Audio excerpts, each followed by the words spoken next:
नमस्कार, बहुत स्वागत है आपका। आप देख रहे हैं रिपब्लिक भारत और 11 बजे की बड़ी खबरें लेकर मैं हूं आपके साथ सलोनी श्रीवास्तव। मेरे साथ मेरी सहयोगी शिखा शर्मा भी आपको अहम जानकारी इस बुलेटिन में देंगी। लेकिन शुरुआत अहम खबर से कर रहे हैं, कोलकाता से कर रहे हैं, जहां जूनियर डॉक्टर्स का प्रदर्शन जारी है। स्वास्थ्य महकमे के अधिकारियों पर कार्रवाई की मांग को लेकर प्रदर्शन कर रहे हैं ये जूनियर डॉक्टर्स और स्वास्थ्य भवन तक मार्च निकालने का इनका कार्यक्रम है। ये डॉक्टर स्वास्थ्य भवन तक मार्च निकालेंगे। स्वास्थ्य विभाग के जो ऑफिसर्स हैं उन पर कड़ी कार्रवाई की मांग ये कर रहे हैं। ये बड़ी खबर आपको बता रहे हैं।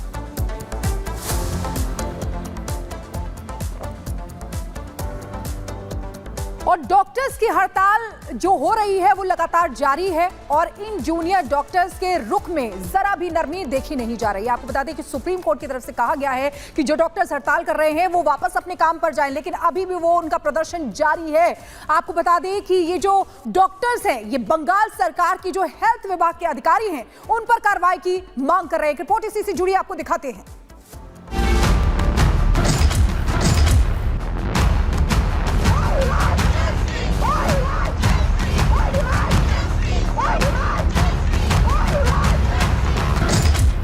कोलकाता रेप में इंसाफ की जंग, झुकने के मूड में नहीं जूनियर डॉक्टर।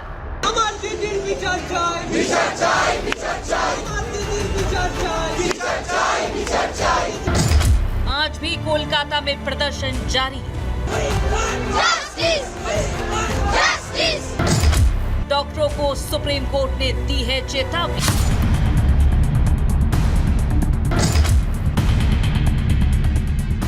कोलकाता के आरजीकर मेडिकल कॉलेज में दरिंदगी की शिकार बनी अभिया के लिए इंसाफ की जंग जारी है। सीबीआई जहां इस मामले में पुख्ता सबूत जमा कर रही है तो इंसाफ के लिए डॉक्टर्स की भी हड़ताल जारी है। लेकिन डॉक्टरों की हड़ताल को लेकर अब सुप्रीम कोर्ट ने दखल दिया है। कोर्ट ने बंगाल सरकार की अपील पर डॉक्टरों से काम पर लौटने को कहा है। दरअसल सोमवार को इस मामले को लेकर सुप्रीम कोर्ट में सुनवाई हुई। सुनवाई के दौरान एक तरफ जहां कोलकाता पुलिस सवालों के कटघरे में खड़ी दिखी तो वहीं कोर्ट ने आरजीकर मेडिकल कॉलेज के जूनियर डॉक्टरों के लिए भी निर्देश जारी किए हैं।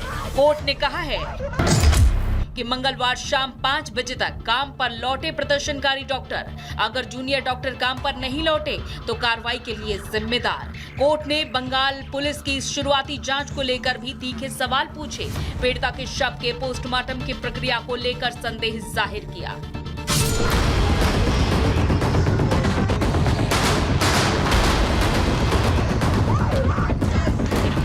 एक तरफ सुप्रीम कोर्ट लेडी डॉक्टर को इंसाफ दिलाने के लिए सख्त है तो दूसरी तरफ इंसाफ के लिए प्रदर्शन कर रहे डॉक्टरों की जिद को लेकर भी सख्त रवैया दिख रहा है। लेकिन डॉक्टर सुप्रीम कोर्ट के आदेश के बावजूद भी काम पर लौटते हुए नहीं दिख रहे हैं। कोलकाता में जारी डॉक्टर्स के प्रदर्शन की ताजा तस्वीरें इसकी गवाह है। प्रदर्शनकारी डॉक्टर्स की मांग है कि बंगाल सरकार के हेल्थ डिपार्टमेंट के बड़े अफसरों को हटाया जाए। स्वास्थ्य सचिव और स्वास्थ्य शिक्षा निदेशक अपने पद से इस्तीफा दें। अपनी मांगों को लेकर हड़ताली डॉक्टर स्वास्थ्य भवन तक एक रैली भी निकालेंगे।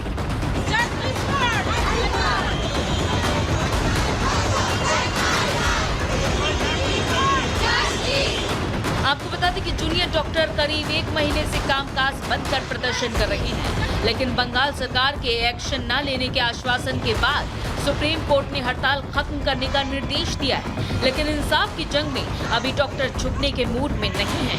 Bureau report, Republic Bharat. तो विरोध प्रदर्शन अभी भी लगातार जारी और इस बीच कटघरे में है ममता सरकार, क्योंकि डॉक्टर्स मर्डर की जांच को लेकर अब लीपापोती क्यों की गई है ये प्रश्न पूछा जा रहा है, ये सवाल पूछा जा रहा है। पोस्टमार्टम में भी मानकों का ध्यान नहीं रखा गया, मानक प्रक्रिया का पालन क्यों नहीं किया गया ये भी पूछा जा रहा है बंगाल सरकार से। और जूनियर डॉक्टर्स की नीयत पर संदेह क्यों, क्योंकि जूनियर डॉक्टर लगातार इसको लेकर प्रदर्शन कर रहे हैं, मांग कर रहे हैं कि उनके लिए माकूल इंतजाम होने चाहिए, लेकिन संदेह क्यों जाहिर किया जा रहा है, क्यों उनकी सिक्योरिटी, उनके जो कंसर्न है उसे आंसर नहीं किया जा रहा है। डॉक्टर्स को क्यों नहीं समझ पाई सरकार? क्योंकि डॉक्टर्स अगर पूरे समय सेवा देते हैं, ख्याल रखते हैं, तो वो कम से कम सुरक्षा तो डिजर्व करते ही हैं। संदीप घोष को बचाने के आरोप भी लगे हैं, क्योंकि तुरंत ही संदीप घोष की प्रतिनियुक्ति कर दी गई। उन्होंने इधर इस्तीफा दिया, उधर नियुक्ति। ऐसी जल्दबाजी क्या थी? ऐसा क्यों इतना जल्दी करने की कोशिश हो रही थी? वहीं करप्शन के आरोपों की जांच पहले क्यों नहीं की गई? जब ये पूरा मामला खुलता है, संदीप घोष पर प्रश्न उठते हैं, उसके बाद करप्शन की जांच की जाती है, पहले इस पर ध्यान क्यों नहीं दिया गया? 14 से 15 अगस्त की रात में तोड़फोड़ जो हुई, जिस तरह से भीड़ अंदर घुसती है, वो एरिया जहां पर उस घटना को अंजाम दिया गया था उसको भी नुकसान पहुंचाती है। उस पर क्यों लचर रवैया रखा गया? क्यों लापरवाही की गई? क्यों एक्शन नहीं लिया गया? जांच में लापरवाही करने वालों पर भी यहां एक्शन नहीं हुआ, इसको भी अनदेखा कर दिया गया। क्यों ऐसा किया गया? ये प्रश्न बन रहे हैं और इसीलिए ममता सरकार कटघरे में है कि कुछ तो है जो छुपाने की कोशिश की जा रही है। और यही वजह है कि लीपापोती इस मामले में, हीला हवाली इस मामले में लगातार देखने को मिली और कोर्ट से फटकार भी सुननी पड़ी है ममता सरकार को।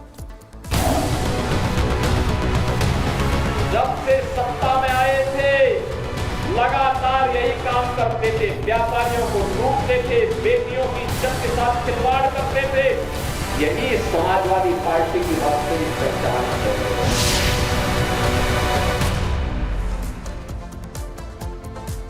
और इसी बीच उत्तर प्रदेश के भदोही में समाजवादी पार्टी के विधायक जाहिद बेग के घर पर नाबालिग लड़की का शव पंखे से लटका हुआ मिला है। आपको बता दें कि लड़की जो है उनके घर पर काम किया करती थी और भदोही की ही रहने वाली ये नाबालिग लड़की बताई जा रही है।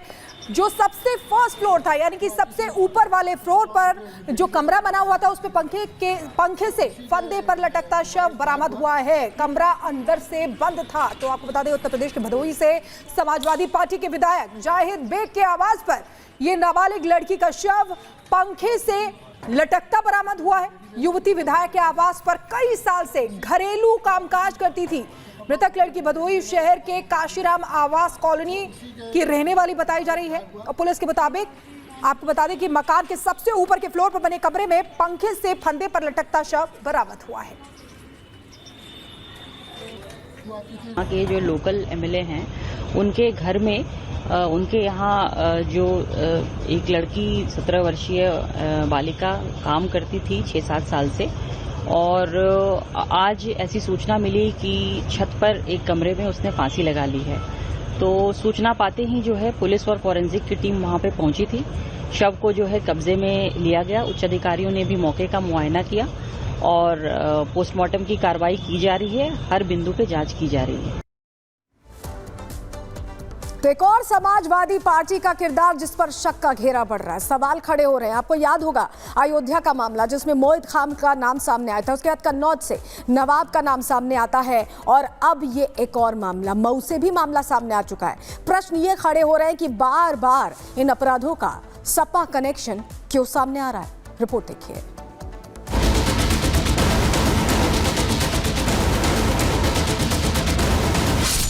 एक दो नहीं, पूरे 3 सपा में फिर रेप सीन, नाम अनेक, कुकर्मे।